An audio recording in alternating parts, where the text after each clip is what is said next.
కవల పిల్లలకి జన్మనిచ్చి స్పృహ లేక లేవలేని స్థితిలో ఉన్న లావణ్య త్రిపాఠిని చూసేందుకు హాస్పిటల్ చేరుకొని తన పరిస్థితిని చూసి కన్నీళ్లు పెట్టుకుంటున్న నిహారికని క్యాప్చర్ చేస్తూ వచ్చేసిన మీడియా సభ్యులపై ఫైర్ అవుతూ వచ్చేసిన Niharika Konidela. One of the biggest hospitals లో అపోలో హాస్పిటల్ కూడా ముందుంటుంది. ఇక మంచి పేరుని సంపాదించుకున్న అపోలోలోనే లావణ్యకి చేర్చుకుంటూ వచ్చేశారు. ఇక సిబ్బంది సైతం ఎంతగానో అనుకూలంగా ఉండడంతో తనకి హాస్పిటల్ ఎంతగానో హెల్ప్ అవుతూ వచ్చిందని చెప్పుకోవచ్చు.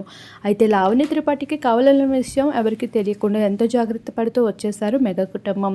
ఇకపోతే నెలలు పూర్తి కాకముందే నెల తక్కువలోనే లావణ్య త్రిపాఠి కవలలకి జన్మనివ్వడం జరిగింది.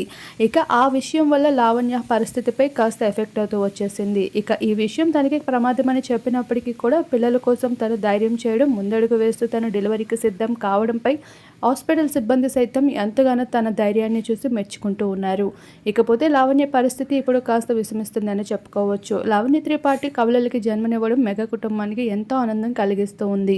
అతి తక్కువ సమయంలోనే తన కెరియర్ని పక్కన పెట్టి అలానే కుటుంబ సభ్యుల కోసం ఆలోచిస్తూ పిల్లలు కనేందుకు ముందడుగు వేసిన లావణ్య ఒక్క ట్రిప్కి 2 పిల్లలతో వారసుల్ని రప్పించేసిన లావణ్యని చూసి మెగా కుటుంబం ఆనందపడుతూ ఉంది. అలానే ప్రతి ఒక్కరు కూడా హాస్పిటల్ చేరుకుంటూ లావణ్యని విచారిస్తూ ఉండగా అంతలోనే నిహారిక కొణిదల కూడా చేరుకుంటూ రావడం వదిన పరిస్థితిని చూసి కాస్త ఎమోషనల్ అయింది. ఇక లావణ్య నిహారికలు ఎంతో క్లోజ్ అని చెప్పుకోవచ్చు. వీరిద్దరూ ఎంతో ఫ్రెండ్లీ నేచర్తో అయితే కలిసి ఉంటారు. ఇక ఇండస్ట్రీలో కూడా వీరిద్దరూ వర్క్ చేసేందుకు ప్లానింగ్స్తో ఎంతో క్లోజ్గా అయితే వీరి మాటలు కూడా ఉంటాయని చెప్పుకోవచ్చు. అటువంటి నిహారిక లావణ్య పరిస్థితిని చూసి కాస్త ఎమోషనల్ అవుతూ కనిపించడాన్ని మీడియా క్యాప్చర్ చేసింది.